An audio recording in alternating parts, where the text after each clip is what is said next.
Hey everybody, Stu Smith here going live. I hope you are well today on this Monday morning.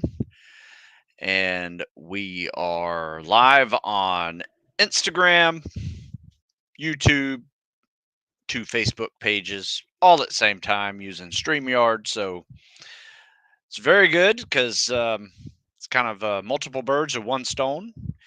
And I have a busy day today, so I had to start early and I have to finish a little before 10. But I have plenty of time to take your questions as you guys hop on here. I want to chat a little bit about an article I wrote this weekend after a conversation I had with a few people. And it's called The Rule of Thirds. If you're not familiar with the Rule of Thirds, in life and fitness, it applies like this: you're going to have great days where you are hitting on all cylinders, boom, producing great results, highly productive. It's a great day, third of the time. You're going to have third good days where not quite that productive, not quite at that performance, but not bad either. And then you're going to have some bad days. You just feel bad, not hitting any PRs, um, might even have negative results in a few exercises. Things like that happen. That is life. You're going to have good days, great days, and bad days. Now, if you can keep them into that third, a third, a third ratio, you're doing really well. Um, and it's pretty logical. If you're having more bad days than good days or great days, you might want to adjust a few things. Might be overtraining, might not be recovering well enough. Um, you might need a day off. You might need to toughen up and just push through it. I don't know. Now, when do you make that decision? That's the one of the hardest questions to do because it really depends on you and how you feel. And what I mean by that is, um, so a couple days a week, I don't feel like doing anything. Right? I'm just tired, not recovered from two other workouts previously. Just I know I need to take it easy. However, that is what my brain is telling me when I first wake up in the morning. I know it's lying to me. All right. But if I go to the workout, I give myself my 10, 15-minute normal warm up that I like to do. That usually tells me if my brain was lying to me or not. So, my advice is give yourself 10, 15 minutes of a workout that you were thinking about quitting or skipping and just give the warm up a shot. And if you feel better after that warm up, chances are your brain's just lying to you. Now, if you still feel bad, you feel worse, you're starting to cough, you feel sick, all those little things like that that can play into it, pull back a little bit, maybe do some of your workout. Maybe even dial it back to 50%, whatever. But listen to your body because sometimes it will talk to you with these little third, a third, a third groupings and assessments of yourself because you can use it as a little bit of an assessment tool and it works really well. Um, because I think a lot of times we lie to ourselves before we even get started. And, um, if you can determine the true outcome of that, that is where you are actually able to use that moment as a source of building mental toughness. Because I promise you, that is one of the easiest ways to build mental toughness. And you do it every single day, right? And I always tell people you don't build mental toughness by looking at a poster or reading a book. That is not going to do it. You have to experience a moment when you don't feel like doing something, but you do it anyway, and you do it well. You do it hard. You do it with as much intensity as you can. That is how mental toughness is created. A couple of good comments over here. Um, But anyway, so that is the rule of thirds in life and fitness. Okay. But I did another little thing on it and the typical buds class. And I'll take like a couple more minutes and then I'll start taking questions here in a second. But typical buds class looks like this: a third of the people don't even belong there, period. They're so woefully underprepared that they're just going to get hurt. Maybe they don't meet the standards. They realize when they get there, holy crap, this isn't a bunch of high school kids doing this. These are grown ass men, been training for 6, 7 years, to be this level of activity, be able to do that level of activity and recover from it. And it's very daunting, right? Just that moment right there of realization when you get there, like, holy crap, this isn't high school football. It's big. So anyway, a third of the people don't belong there for various reasons. Most of them is underprepared mentally, physically, emotionally, you name it. The other one is a third will likely quit, get injured, get rolled. They might eventually come back into that top third where they're actually going to graduate, but they're somewhere in that middle third of they might make it, they might not. But it's usually not physical fitness that's going to determine it. It might be an injury, it might be sickness, it might be the cold, getting yelled at, bunch of negative feedback. If you can't handle negative feedback, buds is not the place for you. You got to be able to learn from that negative feedback, let it roll off of you, and come back stronger. That's how you handle it. Then the other third are the people who are going to do well at buds and get through. Period. And they're going to either find a way, and that group of third is mixed with all types of people on the fitness spectrum, by the way. They're like high performers, average performers, even low average performers that are just so gritty that they're going to gut through every single event and still graduate. So that the graduating third is an impressive group of all types of backgrounds and fitness. And where I got this idea from is recently heard one of the years, they took 750 people to get 250 graduates a year. So that is roughly what they try to do in some years. Some years it's less, some years it's more, but that was like a third, a third, a third. So there you go. Some attrition rate years are higher, some are lower. So anyway, that's my rule of thirds. It applies to so many things in life, and as long as you realize that, you can use those bad days as assessment tools for what you're doing, mental toughness days, and push through. Or actually, sometimes it's harder to take a day off if you're really training hard. Some of my guys, when I tell them to take a day off, they look at me like I'm, my head's on fire.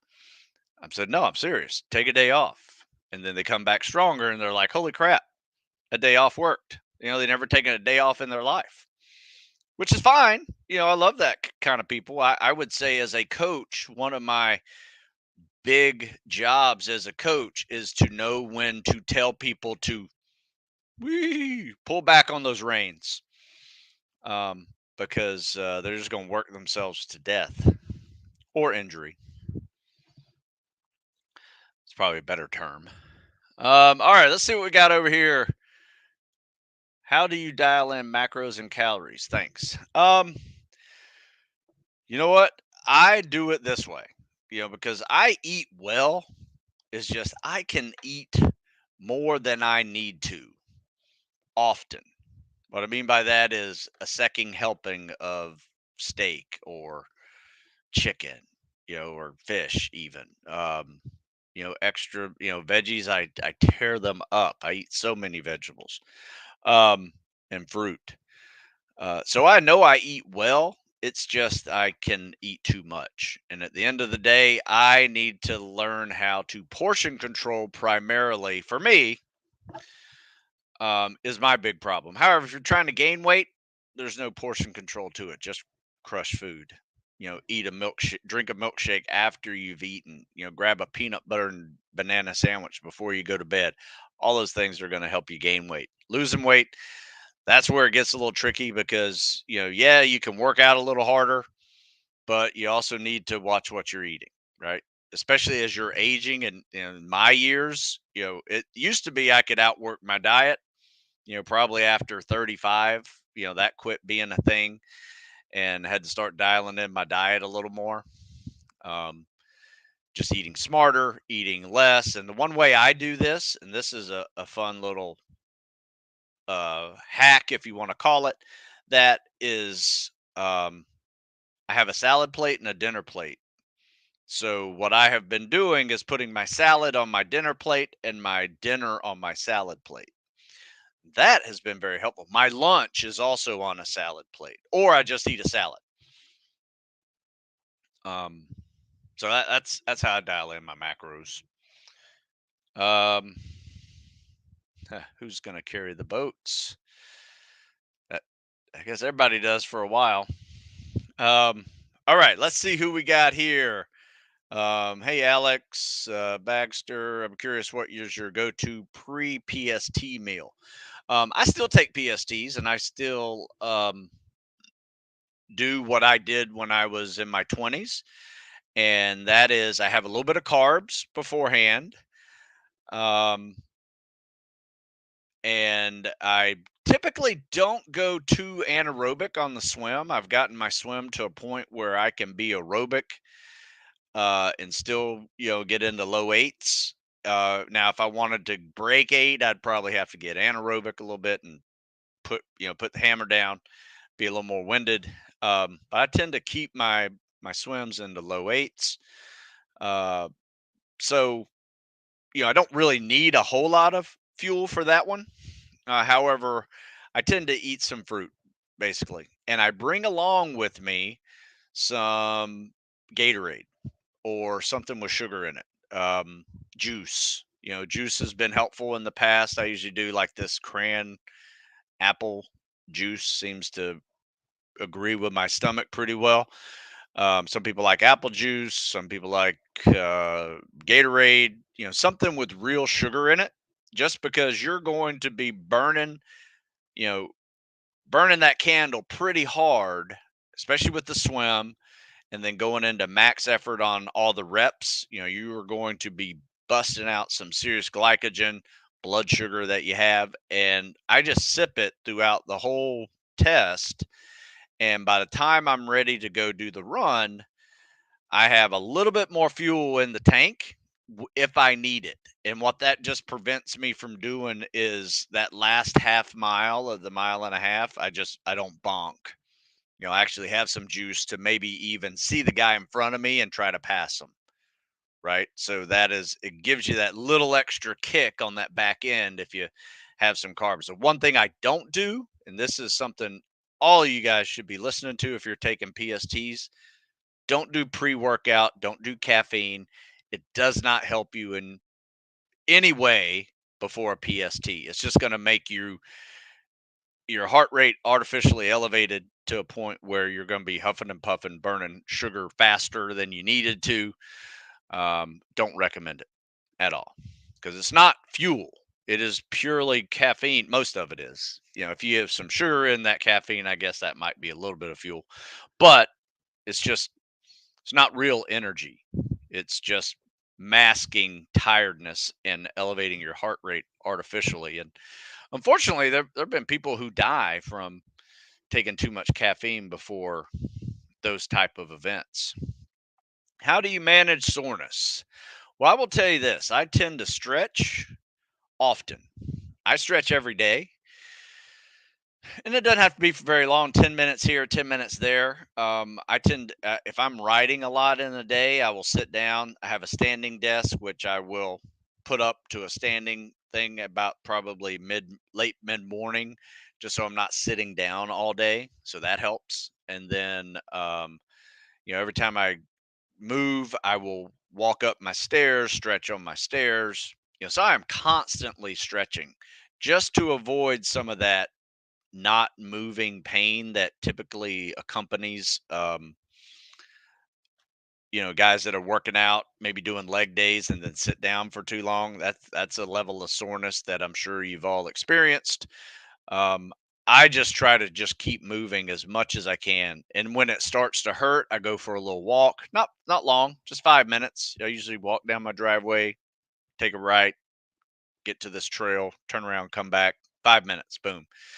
um, that helps a lot, clears the mind, loosens up the body, gets the body warmed up. Also have a stationary bike next to my desk, which I could hop on that if I needed to. But yeah, my advice: soreness is usually caused by doing too much, which it's real easy to do too much sometimes, and sitting still afterwards. So just keep moving. Movement is probably more important than stretching, but I still like to stretch after the movement as well. Sorry, that was a long answer on that one.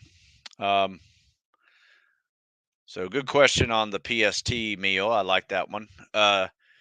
During your tryouts for Spec Ops, during my tryouts for Spec Ops, I managed to fail medical exams 3 years in a row with different problems, which each needed surgery. Damn.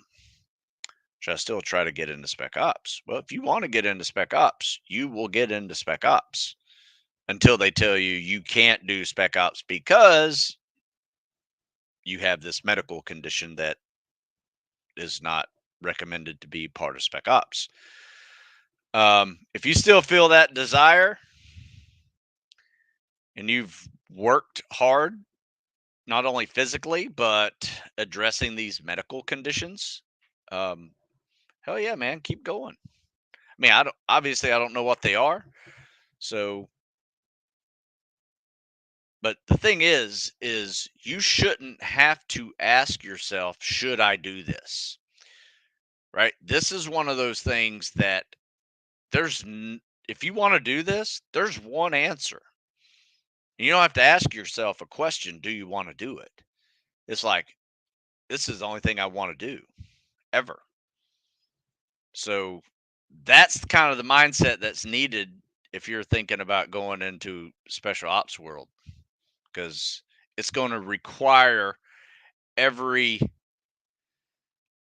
focus of your will and determination at some point, because I promise you there will be a moment when you are alone with your thoughts and you're saying, oh man, this is really hard. Should I do this? Keep doing this? Why am I doing this to myself? That question's going to pop up. And if you don't have an answer, you start thinking about leaving and changing your mind. So, how many days a week are you doing pull ups, push ups, and what should the volume look like to keep you from getting injured? Good question. That's going to be an individualized answer, because the volume of pull ups and push ups I do may not be right for you. But I will say this: we do upper body days usually 3 days a week. So, pull ups and push ups, especially. Weighted, we don't do that many, but when it comes to cows and cardio, we're doing usually 3 upper body days and 2 to 3 lower body days. If we take out that third lower body day or third upper body day, we usually replace it with something hard like a run, ruck, swim, triathlon, maybe mixing in some of the Devil's Mile events, like bear crawls and fireman carries, lunges, and things like that. So it kind of turns into a third upper body, lower body day. Um, so I wouldn't do any more. Put it this way: I wouldn't do it back to back days. Like, where I see people screw up is they do for a month or 6 weeks. They're just doing every day. They're doing pull ups and push ups. And yeah, for 3 to 4 weeks, you might see some relatively good gains. But what usually accompanies those gains is tendonitis, joint pain, and eventually negative results. You'll start getting worse. from it. It's just like that third, a third, a third type of thing. You doing too much, not recovering very well, you're going to start seeing negative gains. My advice is 2 to 3 times a week. And the volume, we usually do, like I said, this is us preparing for like Spec Ops jobs, 100 to 150 pull ups in a workout, 200 to 300 push ups, which I'm still 55 and do that. I did it on Saturday. So it's not something that is going to break you, but you got to build up to it. Like I don't recommend, like we had a new guy on that day and I said, "Look, if you've never done a workout with 100 pull-ups in it, I don't want you to do that today. Let's just stop at 50 for you. You'll thank me on Monday." And that's what we did. So, everybody's going to be a little bit different. Did the same thing today with running, actually, with a guy. We were doing our track workout. And by the time you do all the 400s, the 800s, the hundreds, and running the bleachers, and then running back to where we started, I think we got in like 6.5 miles of running. And I said, "Look, if you've never done 6 miles of running in a workout," and he hadn't, I said, "Don't do it today. Let's shut it down at 3.5, 4, and you just get some of everything that we're doing." Because sometimes that volume, when you jump into that increased volume too soon, that's when you're going to see the injuries. Usually for our type of folks in our training, guys that might be at 10 miles a week, all of a sudden jump to 20, 25 miles a week in a week, and they will see injuries almost to the person. How often should you do CO and O2 table breath hold work, and how important is that type of work? Well, I will tell you this, Colin. I have never done them. Never. I don't coach them. I don't do them. Some of my guys do them. I'm like, "Hey, whatever floats your boat." So it is either me being old and saying, "You don't need that stuff. I never used it myself." Or they're not that important. So if you like them, do them. If you're seeing some results from them, great. Do it. But I've never done them. So I'm not the guy to ask about breath hold tables. I personally, if I'm trying to hold my breath to swim a 50 or whatever thing that I need to do, I'm going to learn first how to swim efficiently so I'm not wasting all the oxygen with extra strokes and kicks, right? If you can get across a pool in 4 strokes, not a whole bunch of flutter kicks and extra arm pulls and things like that, that's pretty efficient. You watch some of my underwater swim videos and you will see some efficient guys getting across the pool 25 yards coming up, not even being winded. It should be literally like holding your breath and walking 25 meters. So that's what I focus on. I focus on technique so it's so efficient that you're not gassed when it's over. But if you like breath hold tables, go for it. I'm just not that guy. Let's see. How do those in the trenches keep their lower backs strong without proper training equipment? Is a way to full kit enough to wear? Like you talking about when guys are out in the field. Um, sometimes there is some deconditioning that occurs when you're out, in the field doing your job, but that is natural. Yes, you could do some extra training, while you're out there if you have the time to pick up your pack and put it down, pick it up, put it down, do some RDLs with it, do some squats and lunges with it. That's what I would do. Do some plank poses. Those are easy to do. But yeah, just I mean, if you're wearing it all day long, you're working your core for sure. Slightly pulled my hamstring Sunday league soccer. Oof, that sucks. College buddies a few days ago. How do I look at the following week? Because the last thing I want to do is make it worse. Um, Good question. I would say don't sprint. You might be able to get away with some jogging, but I doubt you'll be able to get away with fast running. Um, you might want to lay off scissor kicking and breaststroke kicking when you swim. My advice would be to swim freestyle. A lot of bigger arm pulls and little flutter kicks where your legs are straight and just little flutter kicks like this, 6-inch flutter kicks.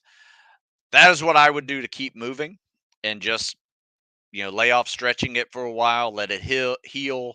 Chances are you probably stretched it and it injured itself. Um, my question for you though, Evan, are you seeing discoloration on the back of your leg? Like, does it look like a big bruise? Because if that's the case, you tore your hamstring. You didn't just pull it. Now, it doesn't mean it's torn apart and you need surgery. It just means there's some micro tears in there that's bleeding. Um, and that's a more serious case of uh,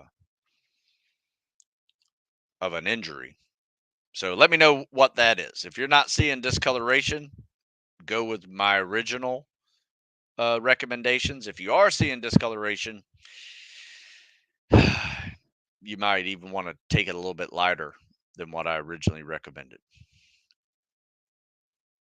How to eat when you feel like you're going to puke anytime you put food near your mouth. I don't know, man. I mean, I was a hard gainer as a teenager. Um, you know, eating all the time was something I needed to do to gain weight. Now, at my age, I'm not a easy gainer. I'm now an easy. I'm just sorry, not a hard gainer. I'm an easy gainer, hard loser. Um, and look at food, and I'll gain weight. So my advice is mm, spread it out a little more through the day. I don't know if you're puking because you feel like puking because you just have so much in your belly. You might want to just spread that out through the day a little more. Have little snacks in between meals. Um, but yeah, sometimes you don't want to walk around super full either. It's not great for your stomach. Um, but I don't really think I fully understand your question though. I'm feeling good. Bit of tendonitis in my knee from lunging. Usually only feel it with weight on my back. Any recommendations to improve this? Um, yeah, my advice is maybe just do air lunges for a while, air squats, maybe lay off the weights, see what that does. Um, See if, stretching your thighs, hamstrings, calves can make that knee feel better. It might. Some massage, massage gun, car buffer, foam roller, see if that makes it feel better. Not on the knee, but of the muscles around the knee and those little tendons. But just that's what I would do. In fact, I felt my hip this morning running sprints and backed it down a little bit, walked back instead of running back that last mile. Um, and I'm about to hit some I'm about to stand up and walk around, loosen it up a little bit, hit some massage gun on it, and just let it feel a little better. But yeah, that's what I would do there. Good question. I was wondering if there's a website to see PST numbers are currently getting SO contracts. Do auto qualification numbers still exist? Yeah, they still exist. Um, yeah, my advice is go to sealswick.com. Last I thought, there was a calculator up there on that page that ranked you amongst all the most recent buds class that showed up at prep, something like that. Um, I think so. There used to be. I haven't been over there in a while, but um, Send in. I tell you what, I see a lot of PST numbers. Send them in to me, and I'll tell you where it ranks. Should I mainly focus on the SOCOM screener drown proofing because I can't get past the flips after travel because I gas for oxygen? I'm negatively buoyant. We're all negatively buoyant, so don't sound like that's a crutch for you. You got to learn how to dolphin kick. I've worked with a lot of people that are, when they dolphin kick, they're only pushing down with the top of their foot kicking. And then that back half of their kick is like sucking them under because they're not really using it.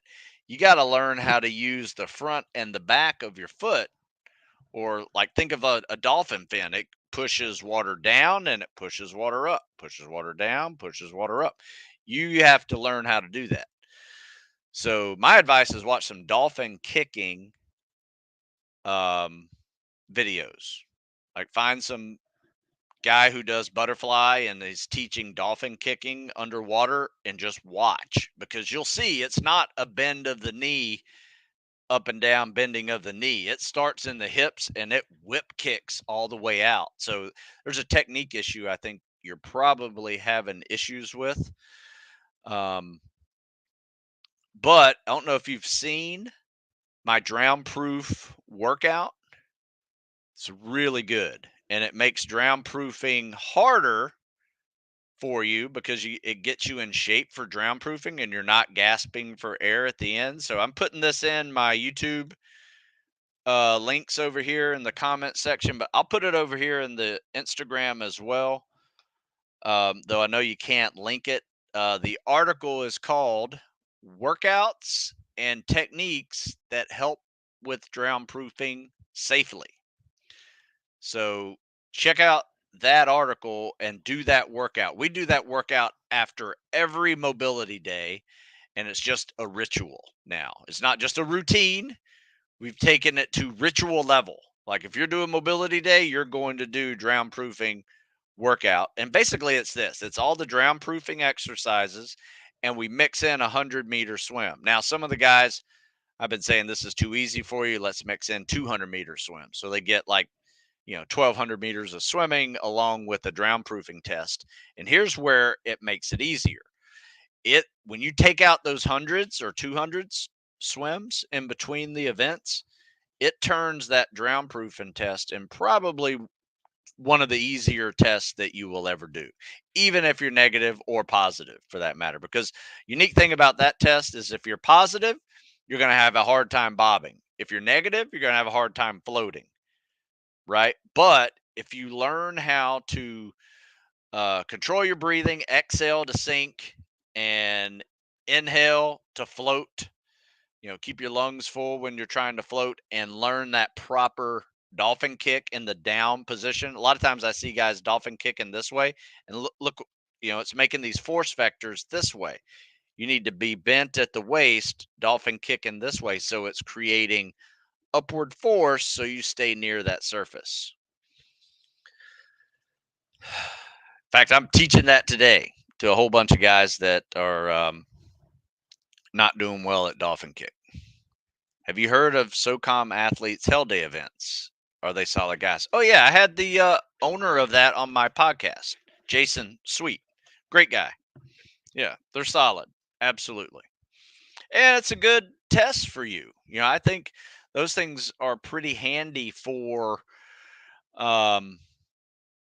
seeing if you really want to put in the level of intensity in your training that is required. I think a lot of people think they work out, they run, they swim, they do calisthenics, they lift weights, but until you're in one of those situations, you now see the level of intensity that is required to get through a normal day of Spec Ops training. Um, and I think they're very good for that. I personally don't coach them because they're just exhausting for me as a coach. I think they're very handy. However, I just don't do them, especially a 24-hour one. I'm not going to stay up 24 hours with you guys yelling at you. It's just pain in my neck.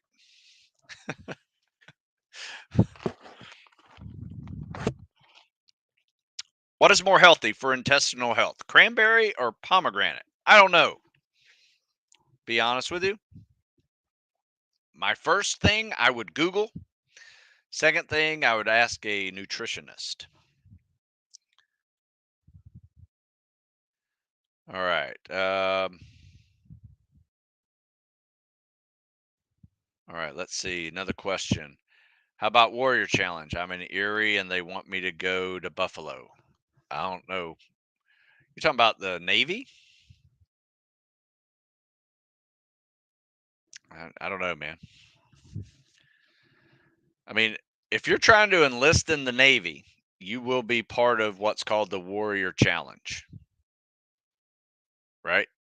And it's a delayed entry program to get you to BUDS or SWIC or EOD, diver, rescue swimmer, SARC. I think they're all in that Warrior Challenge. But I will tell you this, if you're not crushing the PST, don't even talk to a recruiter yet. You're behind the power curve if you do. All right, let's see. I was wondering if there's a website to see what PS numbers are current. Oh, I think I already answered that one. What's your advice on going from a consistent jogging pace to a consistent running pace without being gassed after a mile? Um, are you talking about like timed run, goal pace running?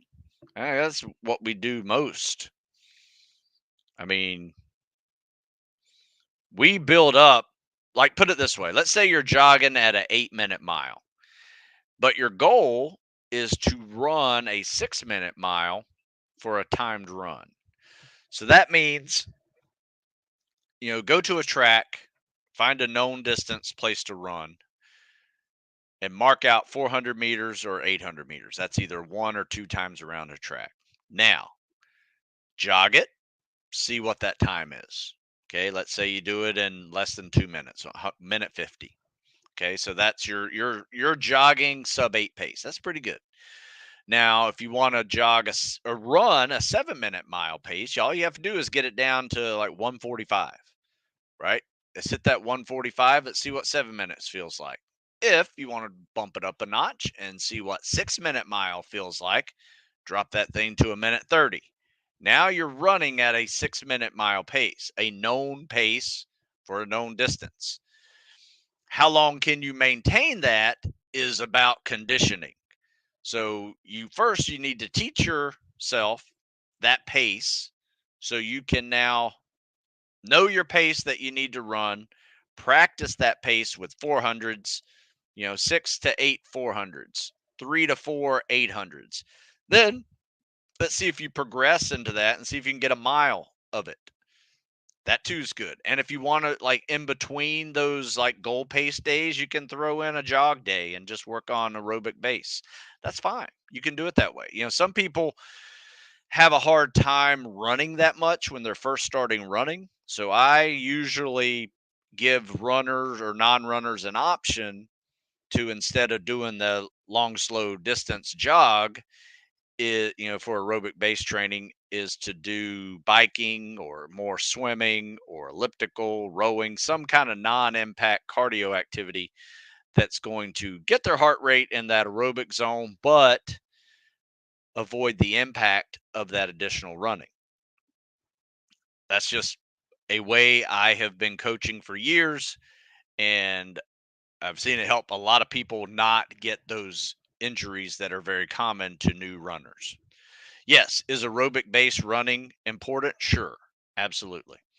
There's nothing wrong with it. That's why I said if you want to go every other day with a goal pace and a long, slow distance jogging day, that's fine, as long as you can handle it. But if you're starting to see tendonitis flare up, I would go back to every other day of running with some non-impact cardio days in between. Let's see. I've been active Navy, been in for almost 7 years. Stationed Coronado. Currently planning on cross training to SO. Nice. They need some experienced enlisted guys there, man. They definitely do. How do you recommend improving breathing techniques? My advice is run and swim hard. assault bike, you know, do it all. Right? Just turn yourself into a triathlete, running, rucking, swimming, biking. If you want to replace one of those, and you need just do all three, all four if you want.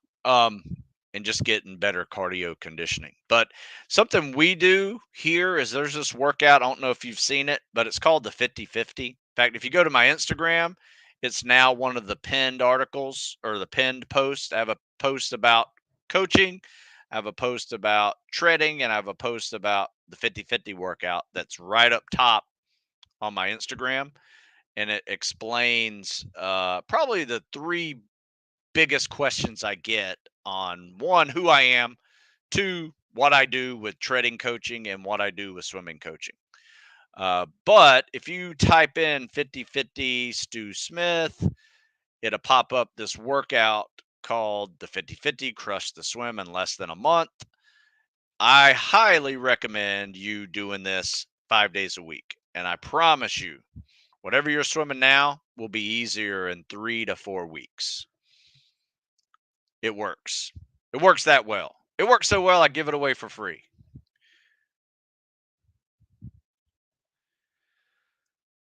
But it's also in a lot of my programs. Like it's in the Air Force Special Warfare program. It's in the spring training. It's in the Increase the PST.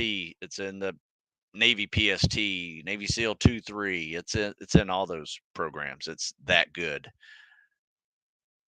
Hey, Coach, what's your opinion on Vivo barefoot running shoes? I like them. I mean, I got a pair of not Vivos, but got a pair of the Zeros.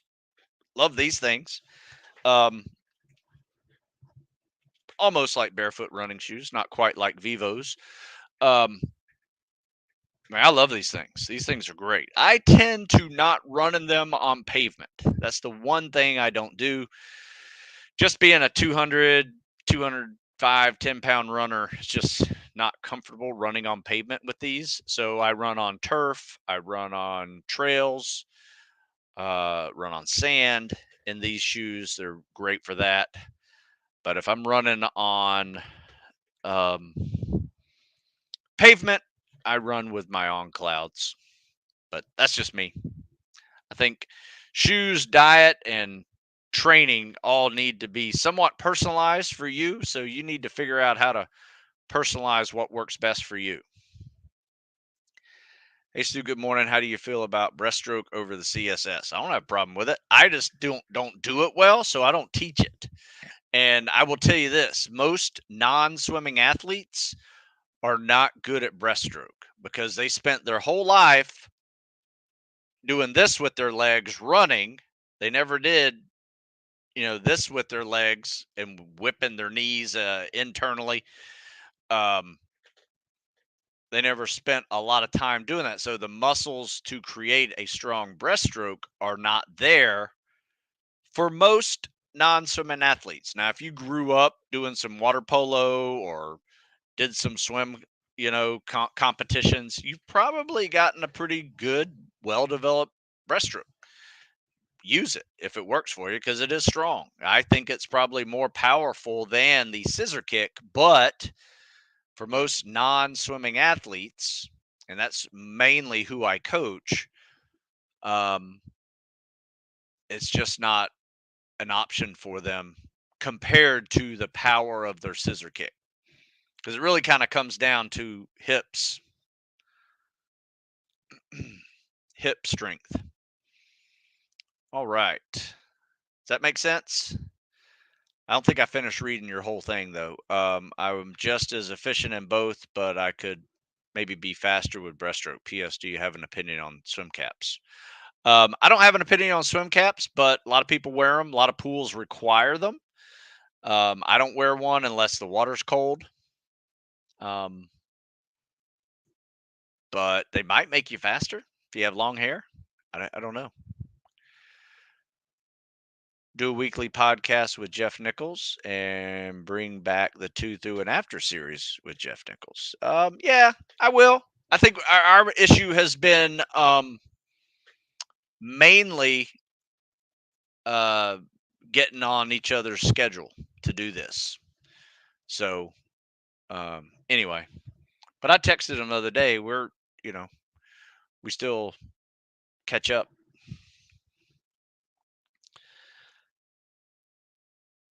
But yeah, it's on the back burner there, BP. See, how else we doing? We got any other questions? Looks like Instagram.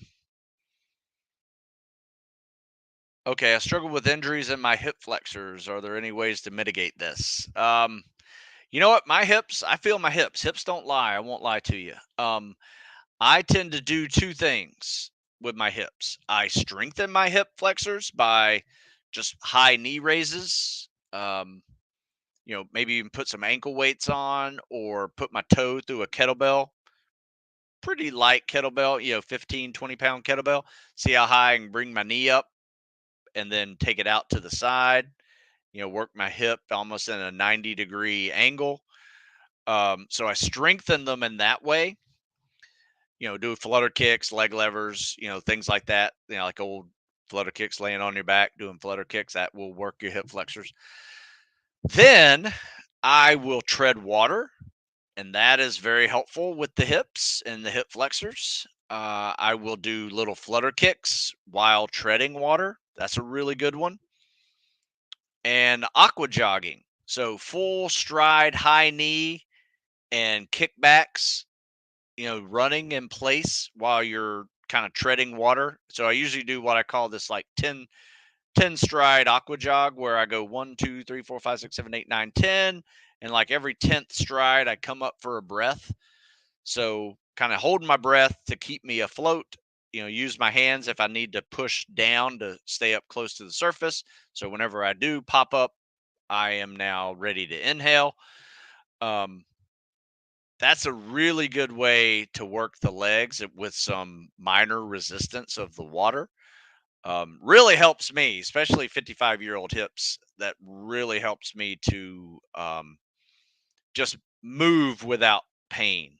This morning, we did a track workout, and I won't lie, I had to pull back on some of the sets just because my hips weren't really happy with me today. But, I think I overdid it yesterday with some stretching. Went for a run, did some stretching throughout the run, and I might have just overdone some hip stretching. So, had to pull back a little bit today. So, this afternoon, I'm going to jump in the water, do what I just told you: tread, aqua jog. I also do some dynamic stretches in chest deep water. So, leg swings front and back, side to side. All those are really good for the hips. Highly recommend those if you have not done those. In fact, think I have some mobility articles that you can see, um, how I mobility day articles that can help you with. Let's see. Yeah, check out this article here. It's titled "Easy Mobility Day, Easy Day, Recovery Day, Technique Day. Call it what you want, but you still need it." Right. So it's a really good way to mix in some mobility work. Let's see. I am well, thank you. I got this nagging behind the knee pain at the hamstring calf insertion points. I know it well. The point when I can't run more than 200 without limping. That's not good. Have you ever seen this? Been about a month. I have seen it, and it usually occurs from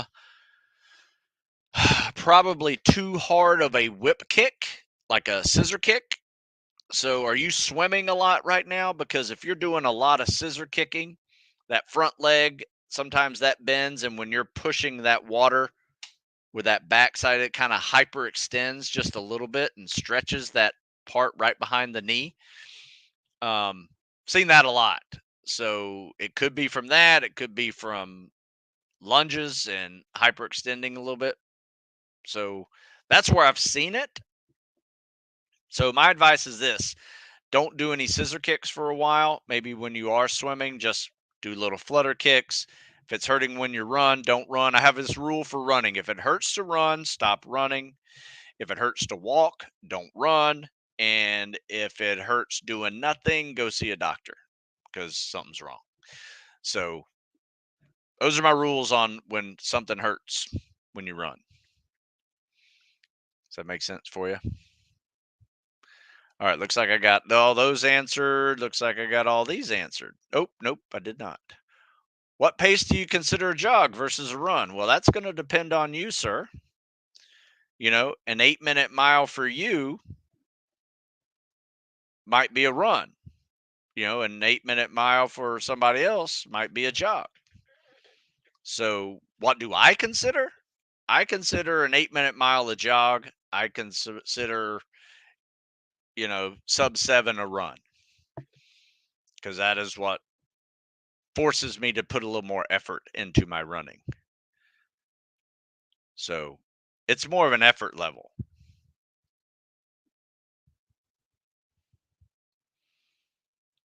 Does that make sense for you? What supplements have your athletes the most for recovery based in your years of coaching? You know what? Most of my guys don't do a lot of supplements, mainly because they are going into a world where they're not allowed supplements in the first place. So I don't really coach it. It's not a part of my coaching world because last thing I want to see people do is get really needy on supplements and then all of a sudden you can't have them and you physically or mentally think you're going to be weaker because you don't have them. So it's kind of a more of a psychological crutch than anything else. So yeah,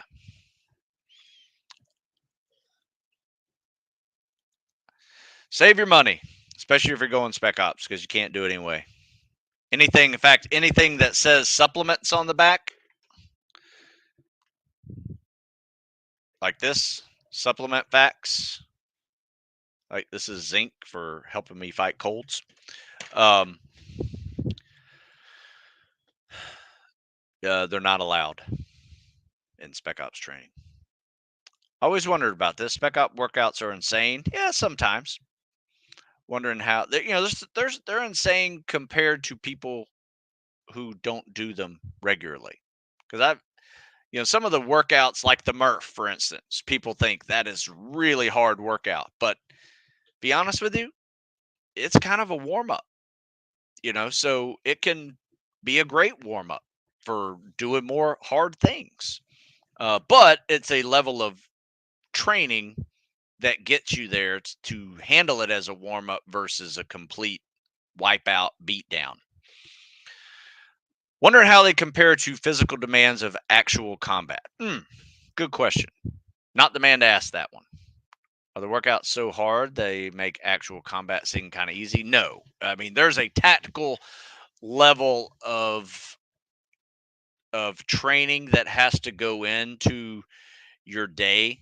Yeah, you know, workouts need to be hard, but they don't need to be particularly hard. The reason why they're hard is to get through Spec Ops selection, right?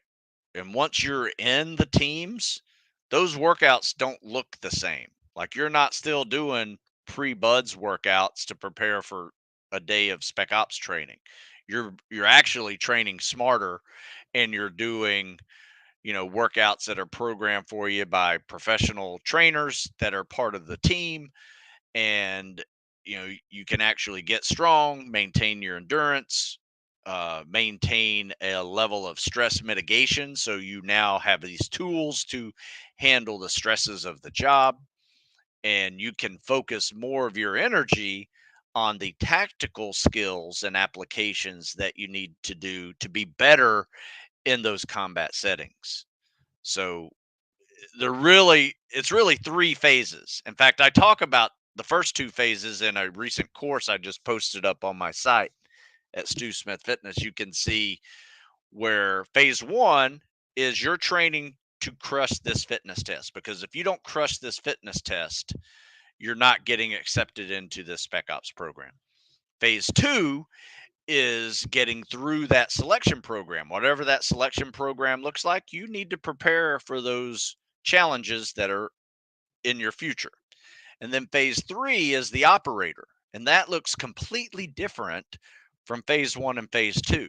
Now, we'll say this: if you're an operator for 5-6 years and you decide you want to go to another program, maybe a tier 1 unit, you're going to be in phase 1 again to prepare for that fitness test to get you your foot in the door to that tier 1 unit. Then you're going to prepare for the actual selection that's within that program, so you can get into that new program. So you're kind of always bouncing in between phases 1, 2, and 3 of tactical fitness, but you have to understand there are differences in um, tactical fitness, because or the phases of fitness, because if you don't do that and you just train like you always train, like you did before Spec Ops training, you're just going to wind up probably getting hurt. Be honest with you, because it's almost unsustainable for doing it for a decade. I hope that makes sense. Oh, glad you like it. What do you think about yoga? I love yoga. Does it help with Spec Ops training prep? I wouldn't say it specifically helps you with Spec Ops training prep, but it does give you more tools to help you recover from Spec Ops training. That makes sense. I love mobility based stretching. I would say most of my stretches I do are right out of a yoga course. However, I tend to not do a lot of yoga courses. I not because I wouldn't do them. It's just because they're not available when I'm doing most of my training, and my schedule's kind of set pretty locked. Um, but at one time we had a yoga course that would come in on mobility days, our day of mobility days, and we'd do like 30 minutes of mobility. Then we go do this hour yoga course. That was actually pretty fun. It worked out really well for our schedule. It did teach me one thing though. I tend to not have the patience to get through a yoga course, because I start thinking about what stuff I got to do. I'm just too still. Um, Not that that's a bad thing. It's just for me and my brain, it doesn't really click. So that is where I kind of really doubled down on my mobility day. And my mobility day works like this: it's kind of like a spin class and a yoga class had a baby. And what what it looks like is 5 minutes of biking or some other non-impact cardio. Sometimes I even do it in the pool, which is awesome. I'll do 5 minutes of swimming or treading, and then I'll do 5 minutes of stretching or foam rolling or massage tooling. Whatever is aching is kind of where I hit it. Usually work from my feet all the way up to my shoulders, and about 5 sets later, it's about an hour has passed. I am feeling no pain. I feel like I got a little bit of cardio. I got a whole lot of stretching in, but I didn't get too much of either one, right? If that makes sense. So that's how I do it there, BP. Let's see. Might be a stupid question, but in your run programs, do you see as the purpose of a timed run versus a non-timed run in getting better at running? Timed run is obvious, but why not time them all? I would recommend you timing them all. Yes. Just because, it's good to know when you're just jogging what that time is. What's your heart rate? You can heart rate monitor yourself too. You know, the more data you have with your fitness, can turn into useful information for you. So yeah, time it. I time everything. Just because I don't say timed in a workout doesn't mean you shouldn't not time it. You know, keep track of all your stuff. It can be useful in, just judging performance and assessing yourself throughout the week. Because one day you're going to find that, you're doing a jog after a warm up And instead of running an 8-minute mile, you're starting to run a 7-minute mile. And it still feels like a jog. So, what's that tell you? That tells you that your training is working and now you're running your jogs at a faster pace. The next thing you know, you can say you can pump it up a notch and hit a 6-minute mile.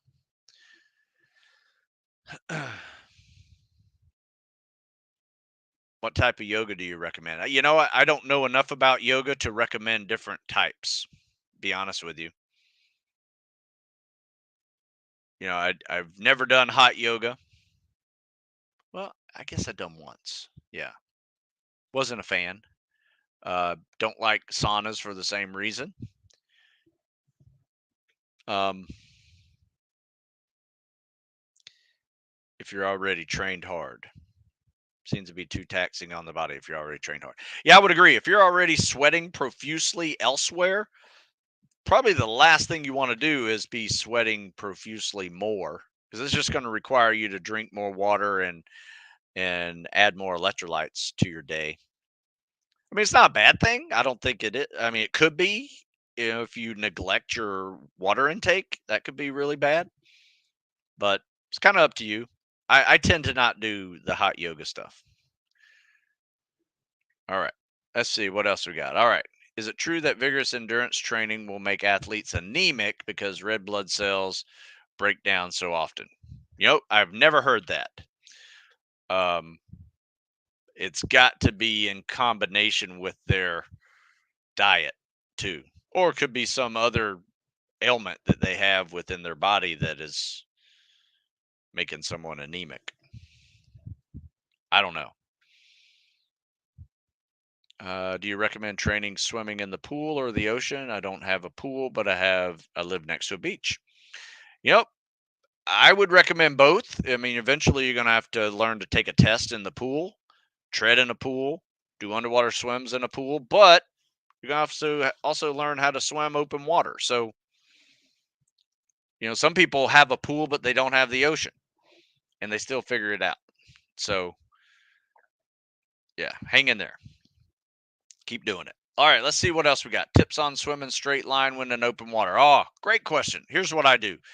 Every 5 to 10 strokes, look up, right? So when they're swimming this way, that 10th stroke, just do a little breaststroke, come down, look up. And what you're looking for is, if there's a lot of swells out there, what you're looking for is something behind the buoy that you're swimming to. Because usually you swim to a buoy and you turn around, come back. So usually, behind that, there might be a tower or a clump of trees or a building or something. So, put a little guide in there and figure it out, because sometimes it's really hard to see a 2-foot buoy, from a mile back. You might see the boat hanging out by it, but sometimes that boat may not be exactly near it. So you're kind of guessing on that. Another way to do it is, usually all swims are parallel to the shore. So my advice is just stay right behind the breakers if they're breaking, or just keep a same distance. Always look at the shore and notice that you're 200 yards from that shore, and you're always 200 yards from that shore. If you feel yourself backing up too much and that shore's getting longer away, you're not swimming straight. So, a couple different ways to do it. I personally like to pop up every 5 to 10 strokes. The way we do it, I used to do it, is my buddy would pop up every 10 strokes, and then I would pop up every 10 strokes, but we were 5 strokes separate. So he would pop up on 5, 15, 25. I pop up on 10, 20, 30. All right. And we just counted strokes and popped up. All right, guys. So it's been an hour. Thanks for all the questions. Yeah, sometimes both buddies look up, but I wouldn't say at the same time. One guy's guiding, one guy's not, you know.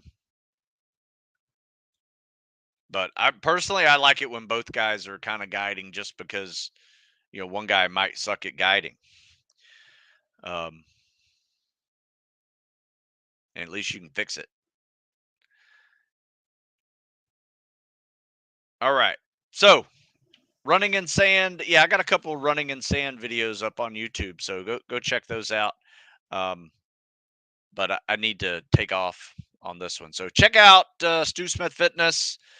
Um, save 15% live 15 with coupon code.